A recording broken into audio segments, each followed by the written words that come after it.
welcome to the Curious Room. Thank you. It is really, really good to be here today. I want to start off today by just putting something on the table right away that I think, well, I think you out there listening deal with it. We all deal with it, but we almost never admit it out loud. Right. It's about a very specific voice. The voice. Yeah, the most annoying, nagging, just utterly persistent voice in the entire world. And unfortunately for everyone listening and for us here, this voice happens to live completely inside our own heads. We're talking about the internal critic. We are. They critic. But before we get into the warm, fuzzy stuff with this deep dive, I want to be totally real for a second.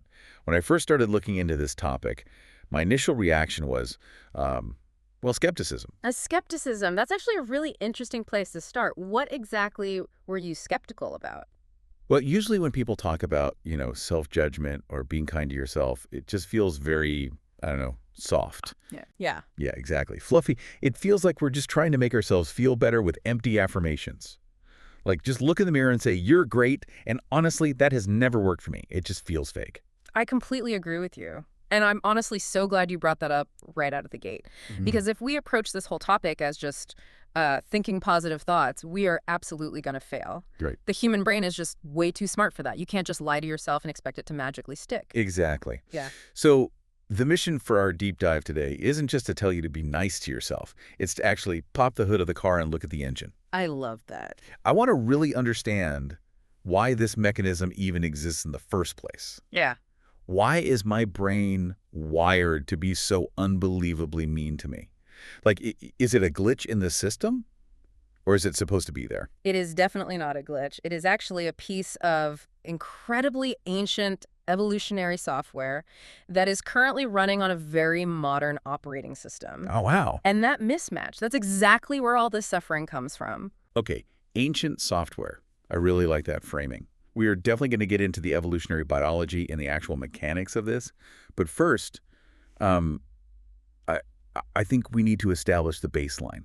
We need to look at just how deeply strange human behavior is when it comes to this stuff. You're talking about the double standard. The massive double standard, yeah. Sometimes this is called the friend paradox. It's the absolute classic diagnostic tool for this. So walk us through this paradox, but I really want to play it out in detail because I think we often gloss over how stark the difference actually is. Okay, let's do it. Let's set the scene for the listener. I want you to picture your best friend, or just someone you really deeply respect and love. Okay, got it. They call you up on a random Tuesday afternoon, and they are completely spiraling. Yeah. They are totally panicked. They just gave a huge presentation at work, and it went terribly. The tech completely failed. They forgot all their key numbers, and they totally froze up right in front of the CEO. Brutal. And they tell you on the phone, I completely blew it. I'm a total disaster. Okay, yeah, I can definitely feel that panic. What is your immediate instinctual reaction? What do you actually say to them in that moment? Well, I mean, my first instinct is just to protect them. I'd say something like, hey, listen to me. Take a breath. One bad meeting does not define your entire career. You've been crushing it at this company for 5 years. Right. This was a tech failure. It happens to literally everyone. Let's go get a drink. You are going to bounce back from this. Notice exactly what you just did there. What did I do? You immediately offered context. You said, you've been good for 5 years. Ooh, yeah, you're right. You externalized the problem. You said it was a tech failure. Yeah. You were completely rational. You were fiercely supportive. And most importantly, you were gentle. Yeah. Because I can easily see the bigger picture for them. It's so obvious to me. Yeah. Let's completely flip the script. Okay. You are in that meeting. You are the one standing up there sweating when the slides freeze. You are the one who stumbles over the financial numbers. You walk out of that boardroom. What is the actual monologue playing in your head? Oh, man. It's completely unprintable. Give it to me anyway. We need to hear it. It's basically, you are such an idiot. You're a total fraud. Everyone in that room finally knows you don't belong here. You just tanked your promotion forever. Why did you even try? You should just quit before they fire you. The difference is just staggering, isn't it? It's literally night and day. For your friend, it was just an event. The slides failed. But for you, it's an entire identity. I am a fraud. It's immediate identity theft. That's what it feels like. I go from being a normal person who just made a mistake to literally being a mistake. Exactly. And here's the fundamental question we have to ask. Why? Why do you have immediate access to all this logic and beautiful compassion for your friend, but the exact moment it's you, that entire part of your brain just forcefully shuts down? That is the million-dollar question. Because logically, sitting here right now, I know I'm not a fraud. I know I'm a generally competent person. But in that specific moment of panic, the logic is just gone. The harsh voice feels like the absolute undeniable truth. And that specific feeling of truth, that conviction, is exactly what we need to dismantle today, because that voice isn't actually telling you the truth at all. It's not. No. It is simply trying to save your life. Wait, save my life? Calling me an idiot and a loser is trying to save my life. In a purely evolutionary sense, yes, absolutely. We have to take a trip back to the tribe. Okay, take us back. I'm ready. Think about all of human history. For roughly 99% of our entire existence as a species, we lived in small, tight-knit tribes. Survival depended entirely, 100%, on your social standing within that group. Because you couldn't survive alone. Exactly. If the tribe accepted you, you had access to food, shelter, and fire. You had physical protection. If the tribe rejected you, if you made a mistake and were exiled, you died. Full stop. So social rejection wasn't just, feeling sad or left out. It was a literal death sentence. Literally. Being kicked out meant freezing to death or being eaten by a predator. Mm-hmm. So over millions of years, the human brain evolved a hypersensitive alarm system specifically for social mistakes. I see where this is going. So when I make a mistake in a modern boardroom, my brain isn't thinking, oh, this is slightly awkward. Mm-hmm. My brain is actually thinking, we are about to be exiled from the village and eaten by a saber-toothed tiger. Precisely. That is exactly why the physical reaction to public failure is so unbelievably strong. That sudden heat flushing your face, the racing heart, that horrible pit in your stomach, that is a full-blown fight-or-flight response. The adrenaline dump. Yes. Your amygdala, which is the threat detection center of your primitive brain, has completely hijacked the system. So the internal critic isn't actually some evil villain living in my head. It's more like, I don't know, a really misguided security guard. That is the perfect analogy. It's a very aggressive, very confused security guard who genuinely thinks a typo in an email to your boss is a life or death situation. It's screaming at you, don't ever do that again, you're going to get us killed. That makes so much sense. It really explains the sheer intensity of the shame. But the problem is, we aren't running from tigers anymore. We are literally just sending emails and making spreadsheets. And that brings us right back to the mismatch. We are using ancient hardware designed for the Pleistocene era to try and navigate a modern corporate office environment. And this biological quirk leads us directly to a concept known as the negativity bias. The negativity bias. I'm familiar with this. This is the whole Velcro and Teflon idea, right? Yes, exactly. Rick Hansen, who is a brilliant neuropsychologist, famously described it this way. The human brain is Velcro for bad experiences and Teflon for good ones. Velcro for bad, Teflon for good. Man, I feel that so deeply in my bones. I can get 10 compliments in a single day. People saying, great job on the report, or hey, nice outfit, or thanks so much for the help. And what happens to those compliments? They just slide right off into the abyss. Pure Teflon. It's like they never even happened. But what happens if one single person leaves a slightly snarky comment? Oh, it's Velcro. It sticks instantly. I'm completely obsessing over it in the shower. I'm staring at the ceiling, thinking about it at 3 in the morning. Why?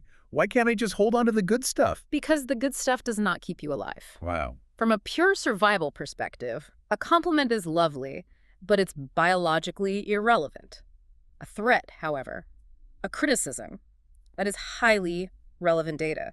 So your brain ruthlessly prioritizes the negative data because it firmly believes that data is crucial for your continued survival. So my brain is basically just this hyper-vigilant risk management machine that completely ignores all the profits and only stares at the potential losses. That is a phenomenal way to put it. And this perfectly transitions us into looking closer at the actual nature of this internal critic. We really need to talk about the speed of this voice, because understanding its speed is usually how you can start to catch it. Speed? Do you mean like how fast the voice talks inside my head? I mean, how incredibly fast it reacts to a stimulus. In psychology, we often talk about System 1 and System 2 thinking. Right, I've heard of that. System 1 is fast. It's automatic, it's emotional, it's totally instinctual. System 2 is slow, logical, and calculating. Okay, so the critic is obviously System 1. It is a pure reflex. Think about accidentally dropping a favorite coffee mug in your kitchen. Okay, smash. pieces everywhere. Before the ceramic even finishes hitting the floor, what has your brain already said to you? Clumsy. Or, honestly, probably a loud swear word followed immediately by, "You idiot." Right. It is completely instantaneous. There is absolutely no conscious thinking involved. You don't stand there, watch the mug fall, analyze the physics of gravity, and then consciously decide to judge your own character. No, the judgment happens completely merged with the event. Exactly. But let's look at the friend again. If a good friend drops a mug in your kitchen, you naturally have a gap. A gap? You see the mug fall, you look up at their face, you see that they look startled and embarrassed, you process all that social context, and then, using System 2, you say, hey, don't even worry about it, it's just a mug. So that tiny gap is what allows for System 2 to kick in. Yeah. It allows for the logic. And it allows for compassion.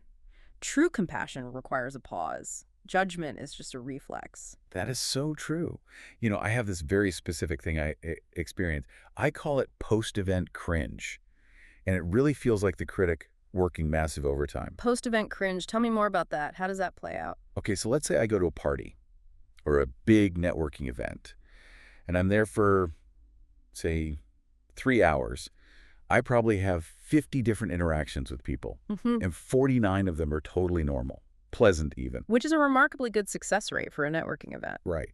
But then there is one, just one tiny fleeting moment where I try to make a joke and it just lands completely flat. Or someone says, enjoy your meal, and my brain short circuits and I say, you too. Oh, the classic you too. We've all been there. It's the absolute worst.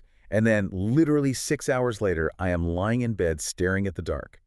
Do I think about the 49 great conversations I had? No. I am replaying the U2 in full 4K resolution, surround sound, just on an infinite loop. This is exactly what we call the microscope effect. Microscope versus wide-angle lens. Yes. When we observe other people, we naturally use a wide-angle lens. If I was at that exact same party with you, I would see your entire evening. I would see you smiling, I'd see you actively listening to people, being polite, holding your drink. You'd see the whole scene. Exactly. And yes, I might happen to hear the one awkward comment, but it would just be one tiny dot in a very big, very normal picture. So the wide-angle lens actually sees the full humanity of the person. It sees the total context. But when we look at ourselves, we immediately grab the microscope, we zoom in so painfully tight on that one single flaw that it completely fills our entire field of vision. Wow. In that moment, lying in your bed, you aren't a multi-dimensional person who had a nice night and just made one minor verbal slip. You literally become the slip. That's so accurate it hurts. The mistake just completely consumes my identity. And I have to say, it physically feels heavy. That's the other thing I really wanted to ask you about. Self-judgment has an actual physical weight to it. Describe that weight for me. Where do you feel it? It feels like I'm carrying a backpack full of river rocks. It makes my shoulders slump. It just makes me incredibly tired. Honestly, it makes me want to hide under a blanket. That physical sensation you're describing, that is the cortisol. That is the chemical stress response coursing through your body. You are walking around your daily life in a constant state of low-grade fight or flight, perpetually monitoring yourself for any potential threats. That requires massive amounts of energy. It is totally exhausting. But, and here's the big pushback I have, and I guarantee you a lot of listeners are feeling this exact same tension right now. Bring it on. Let's hear the pushback. It feels somehow incredibly useful. Useful. Being exhausted feels useful. Yeah. Like if I didn't have this harsh voice kicking my butt every single day, would I ever actually get anything done? I feel like my inner critic is sometimes the only thing actively keeping me from just being a lazy slob on the couch. Ah. I feel like I have to beat myself up so that I perform better at work and in life. It's basically the drill sergeant theory. Yes. The old, if I am not hard on myself, I will lose my edge and fall behind theory. Exactly. If I just let myself off the hook every time I mess up, won't I just become totally complacent? This right here is the single biggest myth about self-compassion, bar none. And it is absolutely the hardest one for high achievers to let go of. We are terrified, deeply terrified, that kindness automatically equals laziness. Right. Because that's what we've been taught. But let's actually look at the reality of how human beings operate. Does prolonged harshness actually improve your long-term performance? I mean, fear definitely makes me work hard. If I'm genuinely scared of failing a project, I will stay up until 2 a.m. to finish it. In the short term, yes, absolutely.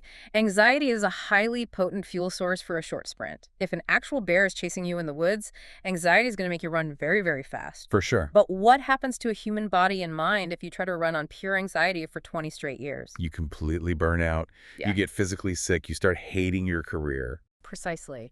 And from a neurological standpoint, when you are constantly in a state of internal threat, which is exactly what chronic self-criticism creates, your brain physically shuts down its higher level creative problem solving centers. It does. Yes, you get cognitive tunnel vision. You become rigid. You actually stop taking creative risks because the penalty for failure, which is your own brutal internal abuse, is just way too high to risk it. That's a huge point. If I know that making a simple mistake means I'm going to verbally abuse myself for 3 solid days, I'm going to play it incredibly safe. I'll never raise my hand with a new idea. Exactly. You stop growing. You just shift into pure survival mode. Think about a sports coach. Imagine you are a young athlete. You have Coach A who literally screams in your face that you are completely worthless every single time you miss a shot. I've had coaches like that. I hate Coach A. And then you have Coach B. You miss the shot. And Coach B blows the whistle and says, okay, I see what happened there. Your elbow was totally flared out. Tuck it in tight, reset your feet, and try again. Which coach do you consistently play better for over a whole season? Oh, Coach B, without a doubt. Yeah. Because I'm not physically paralyzed by the fear of making a mistake. I can actually use my brain power to focus on the mechanics of the shot. Exactly. Coach B still has incredibly high standards. He really wants you to make that shot. But he does not attack your core character when you miss. He just gives you actionable, neutral feedback. That's a massive difference. That is exactly what we are trying to do inside our own heads. We desperately need to fire the drill sergeant and hire the coach. I really love that distinction. It's so vital. We aren't talking about lowering the bar or accepting mediocrity. We're just changing the specific way we handle the inevitable misses. Yes. High standards plus harsh judgment equals chronic anxiety. High standards plus gentle, objective correction equals actual growth. Okay, I am totally sold on the why. The drill sergeant is actually sabotaging the overall mission. But we really need to get into the how, because this voice is sticky. It feels like a deeply grooved neural pathway. It is a profound habit, and just like any other habit, it can absolutely be broken and rewired. And this leads us perfectly into the next phase of our deep dive. I want to talk about strong conclusions versus gentle curiosity. This is really all about the specific language we use in our heads, right? Language is quite literally the coding of the human mind. The specific words you choose to use inside your head directly dictate your physical and emotional reality. And we have this massive tendency to just instantly jump to strong conclusions. We really do. The human brain absolutely loves labels. It's an efficiency machine. It just wants to categorize everything as fast as possible to save energy. This is good, this is bad, this person is safe, this situation is dangerous. Give me a really grounded example of jumping to a strong conclusion in daily life. Okay. Let's say it's a Tuesday night, you're cooking dinner, you get distracted by an email on your phone, and you leave the stove on too high and you completely burn the rice. The bottom of the pot is totally scorched. Okay, so the core fact is the rice is burned. That is the purely objective fact. But the internal critic does not stop at objective facts. It immediately jumps to a strong conclusion. It looks at the pot and says, I burned the rice, therefore I am a terrible cook. And then the spiral begins. Yes, the downward spiral, I am a terrible cook, very quickly becomes, I am totally incompetent and I literally can't do anything right. It inflates into a massive global label. Right. You are no longer just a normal person who got distracted and burned some rice one time. You have decided you are a fundamentally defective person who simply cannot function in society.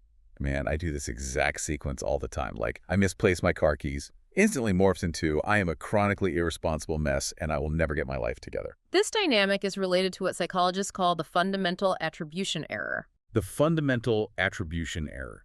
Break that down for us. What does that actually mean? Usually we use this specific term to describe how poorly we judge other people. For example, if you're driving to work and a stranger aggressively cuts you off in traffic, what is your immediate thought? My immediate thought is, that guy is an absolute jerk. Right. You instantly attribute his bad driving action to his core character. He is a bad person. But if you are driving and you accidentally cut someone off in traffic, what is your internal narrative? Oh, well then I think, Wow, I totally didn't see him in my blind spot because the glare from the sun was right in my eyes. Or I'm rushing because I have medical emergency. Exactly. You instantly attribute your own action to the external situation. You tell yourself, I had a completely valid reason. So for my own mistakes, I grant myself all this rich context. But for strangers, I just slap a negative label on them. That's the standard error. But here is the fascinating, twisted part about the internal critic. When it comes to our own personal failures and insecurities, we completely flip the fundamental attribution error upside down. How so? If I fail at something, I don't look at the external situation anymore. I don't say, oh, the sun was in my eyes. I immediately look at my core character and say, I failed because I am inherently stupid. Wow. So we are actually harsher on our own foundational character than we are on literally anyone else's? Yes, we deeply internalize the failure. We make it completely about who we fundamentally are rather than just evaluating what we actually did. That's so heavy. So what is the actual antidote to this? How do we catch that spiral before it hits the bottom? The primary antidote to judgment is curiosity. Curiosity. Judgment is essentially a closed door. The gavel drops, I am stupid, bang. The trial is completely over, you've been sentenced, and there's no room for appeal. No wiggle room at all. But curiosity is an open door. It simply replaces the harsh exclamation point with a gentle question mark. Okay, so instead of saying I am stupid, I would say something like, I wonder why that just happened. I wonder. It sounds almost too simple, but sitting with it, it actually feels like a massive paradigm shift. It completely shifts your mindset from being in a punitive courtroom to being in a scientific laboratory. You become an objective researcher of your own life rather than the defendant. Let's actually test this out with a real common example. Being late. Good one. I really hate being late, but I am definitely late sometimes.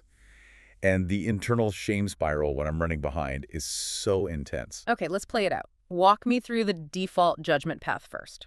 You look at your watch. You realize you are 10 minutes behind schedule. Go. Instant stomach drop. My brain just starts screaming, you are so incredibly disrespectful of other people's time. You are lazy. You are chronically disorganized. Why can't you just act like a normal, functioning adult? Literally everyone else can show up on time except you. You are a complete mess. That is so heavy. It's actively painful. And let me ask you, does running that specific narrative in your head actually help you drive any safer or get there faster? No.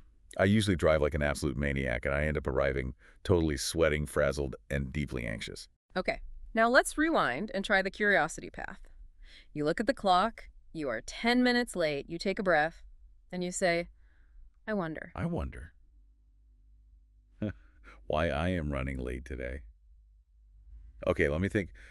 Well, honestly, I was trying to send that one incredibly long email right before I grabbed my keys to walk out the door. Okay, good. Keep pulling that thread. Keep going with the curiosity. Why were you so determined to send that specific email right then? Because I didn't want it hanging over my head tomorrow morning. I was genuinely trying to be super efficient and get ahead. Look at that. So you weren't actually being lazy or disrespectful at all. Your intention was the exact opposite. You were actually trying to be hyperproductive. You simply miscalculated how long the task would take. Wow. That feels entirely different in my body. I'm not a fundamentally bad person. I just have a localized time estimation problem. Exactly. And here's the magic question. Yeah. Can you fix a bad character? No. But can you fix a time estimation problem? Yeah, totally. I can just set a hard alarm on my phone for 10 minutes before I absolutely have to leave the house. Do you see the shift? Judgment only gives you shame, which paralyzes you. Curiosity naturally gives you a practical solution. When you label yourself lazy, you can't fix that. But when you realize, I miscalculated the transition time, you can easily fix that tomorrow. That is incredibly practical. It literally turns the enemy into a solvable puzzle. Yes, it neutralizes the emotional charge. And this concept actually leads us perfectly into the next part of our discussion, because this connects deeply to how we view the people we actually love. So let's get into the mirror effect. The mirror effect. I love the sound of this. We touched on the friend paradox earlier, but I really want to go a layer deeper into why we find it so much easier to forgive our friends than ourselves. You know, I was thinking about this while preparing for this deep dive. I don't love my closest friends because they are flawless. Heavens no. That would be completely boring. Right. If my best friend was some weird AI robot who literally never made a mistake, never spilled a drink on the rug, never said anything slightly awkward at a party, I don't think I could deeply connect with them. I love them precisely because they are human. I actually love their quirky flaws. That is the beautiful truth of human connection. True vulnerability creates connection. We connect with each other through our cracks, not through our shiny, polished armor. So if I find my friends so lovable, specifically because they are beautifully flawed and human, why on earth do I hate myself so much for being human? That is the core agonizing contradiction of the human experience. And a massive part of why this happens is due to something called the illusion of transparency. The illusion of transparency. What is that? It's the persistent feeling that we are basically made of clear glass. When we make a mistake or feel insecure, we genuinely feel like every single person in the room can see straight through our skin, deep into our souls, and see exactly how flawed and terrified we are. Oh, absolutely. I feel totally exposed. Like everyone has a front row seat to my incompetence. But the reality is, everyone else is completely absorbed in their own internal movie. They are not studying your flaws because they are too busy worrying about their own. This connects to another big factor, which is simply proximity. Proximity. You mean the fact that I literally live trapped inside my own head? Yes, you are the only person on Earth who hears your own internal B-sides. My D-sides. Like a record. Exactly. Think of a famous rock band.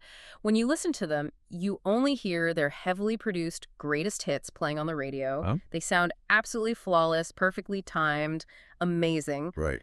But you don't ever hear the terrible, scratchy demos. You don't hear the 50 failed takes. You don't hear the band members screaming at each other in the studio at 3 a.m. Okay, I track with that. For all your friends and colleagues, you really only ever see their greatest hits. You see them when they're fully dressed up, out at a nice dinner, or posting their curated vacation photos online.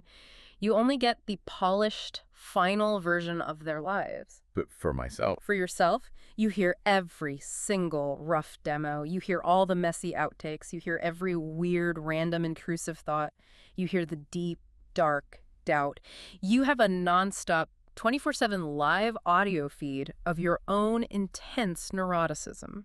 So what I'm doing is constantly comparing my behind-the-scenes blooper reel to literally everyone else's highlight reel. Exactly. And that is an inherently rigged comparison. It artificially makes you feel like you are the only one who is truly struggling. You look around the office and think, wow, everyone else has it completely together. I am the only massive mess in this room. But if I could magically hear their thoughts. If you could physically plug an O cable into their brain for just 5 minutes, you would hear the exact same chaotic noise. You'd hear them thinking, am I good enough?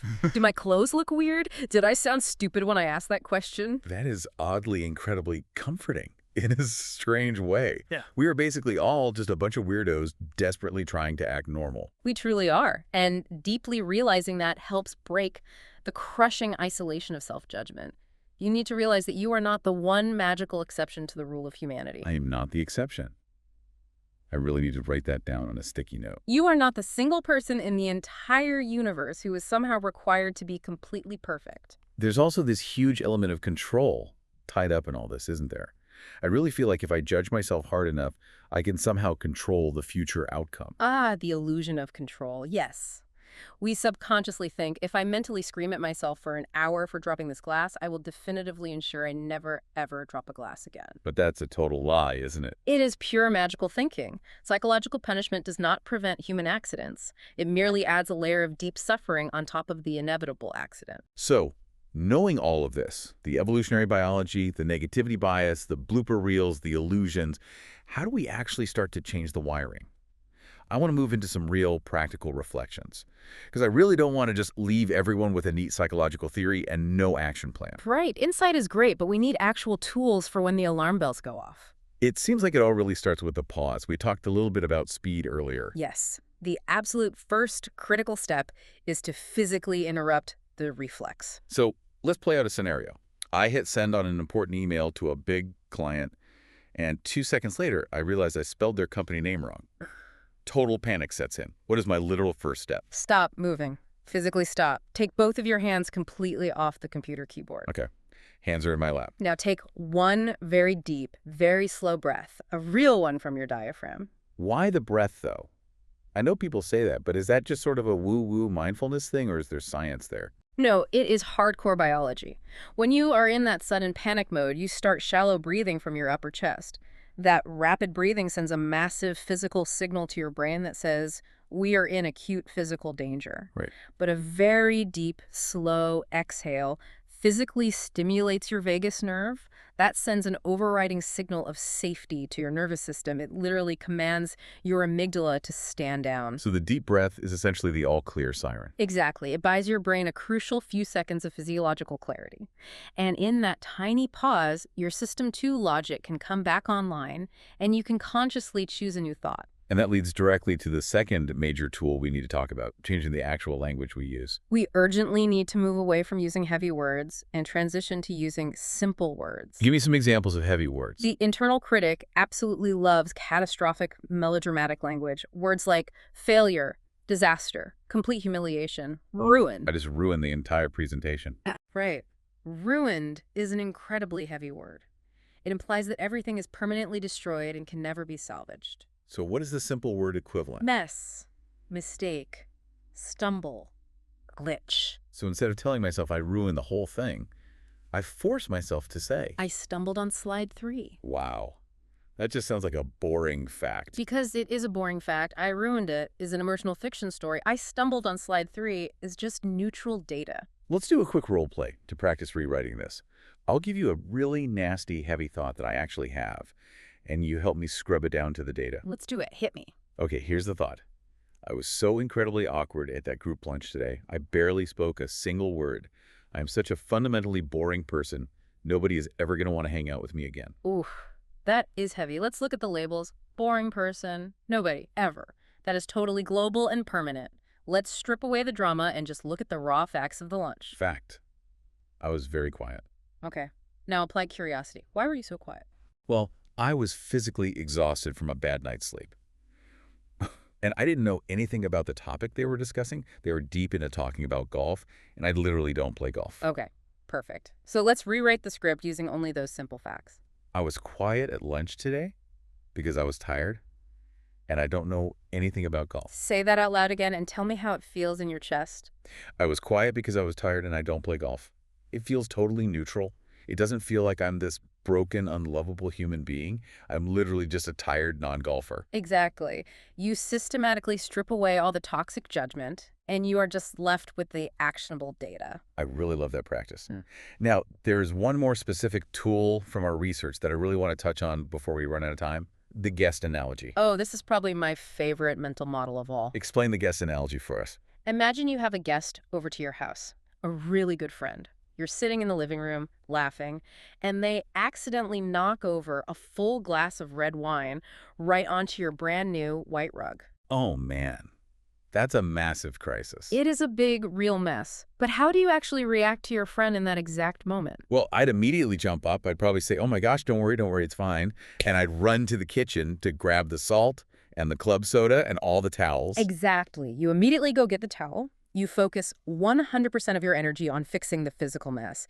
Tell me, do you just stand over your friend and scream at them? Do you say, you are a clumsy, stupid idiot, get out of my house forever? No, of course not. That would be completely insane behavior. I value the actual friendship way more than I value the rug. Right. You ruthlessly attack the problem, the stain, but you fiercely protect the person. Get the towel. But what happens when we spill the metaphorical wine on our own rug? We usually just stand there screaming abuse at ourselves. We totally forget to get the towel. We just let the wine soak deep into the fibers while we punish ourselves. So, applying this to a real scenario, let's say I totally forget to pay a major utility bill on time. The inner critic instantly yells, you are so irresponsible, you are going to completely ruin your credit score. You're a child. But the guest approach would say, oops, I made a mistake, I forgot.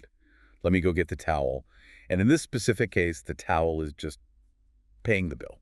Just go pay the bill, open your laptop, log into the portal, pay the $50, and set a calendar reminder for next month. That is getting the towel. Absolutely no shaming is required to complete that transaction. You can fully fix the problem while still protecting the person. That is such an incredibly useful mental shortcut. Just get the towel, stop screaming, start scrubbing. It's prioritizing action over emotional suffering.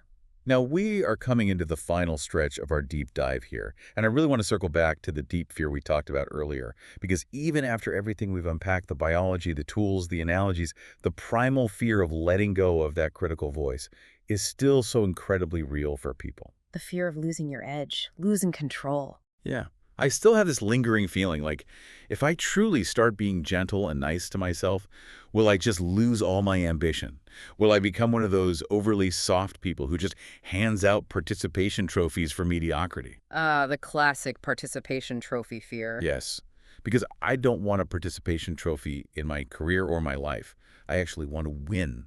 I want to do great work. And you can absolutely still win. In fact, all the psychological data shows that you are significantly more likely to win if you finally drop that heavy backpack full of rocks. Okay, prove it to me. Make the logical case for the high achievers listening right now. Think about raw energy output. We talked about this at the very beginning. Think about how much sheer physical and mental energy it takes to aggressively beat yourself A up. ton. It's completely draining. It literally burns calories. It consumes massive amounts of cognitive bandwidth. Every single minute you spend ruminating and criticizing your character is a minute you are actively not spending actually solving the problem at hand. That's a really good point. If I spend an entire hour mentally spiraling about one bad typo in an email, that is a full hour where I am not actively working on the next important project. Exactly. So self-compassion isn't about being soft. It is actually the ultimate psychological efficiency hack. It dramatically minimizes your downtime after an inevitable failure. Oh, I really like that framing. Efficiency hack. That directly speaks to my logical-driven brain. If you can train yourself to bounce back from a professional mistake in 5 minutes of gentle curiosity instead of 5 hours of brutal self-flagellation, you are going to be infinitely more productive over the course of a year. You are optimizing your recovery time. So kindness isn't weakness. It's purely strategic. It is extremely strategic. You are finally treating your own brain like a highly valuable, high-performance machine that requires excellent maintenance, rather than treating it like a cheap punching bag. Honestly, this has been a bit of a therapy session for me, but in the absolute best way possible. We really popped the hood today. Yeah, we did. We looked at the ancient amygdala, the tribal evolutionary history, the system errors, the wide-angle lenses.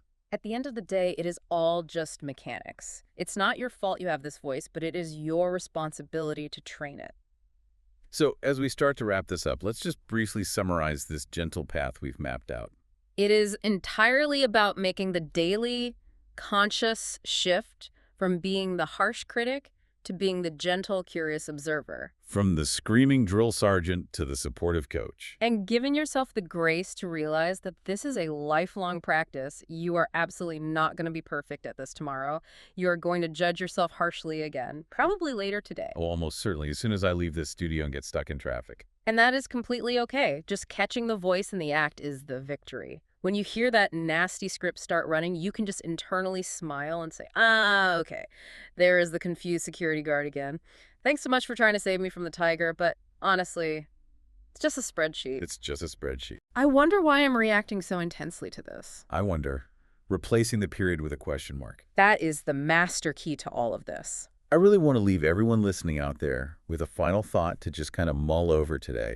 We just talked a lot about energy and bandwidth. Yes. I want you to truly imagine for a second, what would your actual life look like? What would your days feel like if you took all of that massive energy you currently spend on self-judgment, all that internal heat, all that worry, all that exhausting arguing with yourself in the shower, and you magically redirected all of it outward? That is such a profound question. What could you actually build with all that reclaimed energy? What could you create? Who could you love better? How much more present could you be? If you weren't constantly fighting a brutal, exhausting war inside your own head every single day, just imagine the deep peace you would finally have to engage with the real world around you. Because the gentle mirror doesn't hide your real flaws. It doesn't lie to you and tell you are utterly perfect. No. It simply shows you the exact truth, but completely without the painful distortion of cruelty. The truth without the distortion of cruelty. That is a beautiful place to end. That is the ultimate goal. It is the goal. Thank you so much for taking the time to explore this deeply with me today. It was an absolute pleasure. Thank you for having the conversation. And to everyone out there listening, thank you for sitting with us in the Curious Room. It is a really brave thing to actually turn around and look in that mirror. It really is. Be kind to yourself today. Remember to get the towel if you need it. And always take that one deep breath. We will see you all next time for another deep dive. Goodbye. Goodbye.